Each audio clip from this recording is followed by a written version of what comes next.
Chamgei tupchosyekchuk en Yahshua-Messiah. Miten Israel boriet en Sabato tarikit 7 arawetab taman 2023 kokofamian mogoitiek chebo timit nekikuren Hamas emetab Israel kokure keng'olole kotou kokebar Israelik chesire 1,000 ak kenam biik 130 kimut koik lulenik. Kora kotogu kele kokiyumisan Israelik nekit 3,000. Kokinam kora biikab Amerika nekit 14 koik lulenik. En nguni keng'olole kokotisyan grupit nebo kiboriotinik kikuren Hezbollah emetab Amerika kole kot koyokto toretet ko nyoru asenet neo.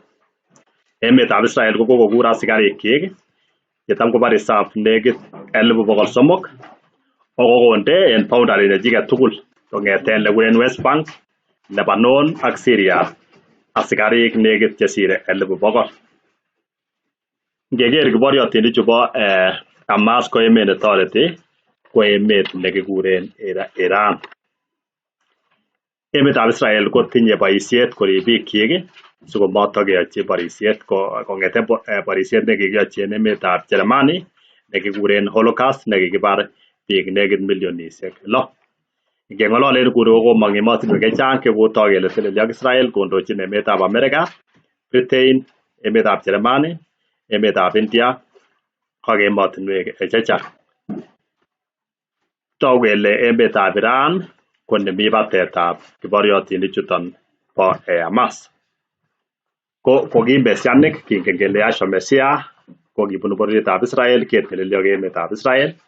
Boriosiechu bitu ko tuguk cheiborwech kora kele nekit kobek betusiek. Emetab Israel ko kikebarat kong'eten kingokelelchi laitoriat Yahshua-Messiah kokibar laitoriat nekibo emetab Germany nekikuren Hitler kokikaramwa biik Israelik milionisiek 6 en kenyitab 1941 to 45. Ko ngecheken nguni kora terrorist group chebo Islam kotogu kele boisie setani komoche koangamisian bororioniton. Ko ngecheken en sirutik ko amun bororioniton nekisiche laitoriat Yahshua-Messiah nekingen kele en inendet nekinyorunen sobondab koikeny.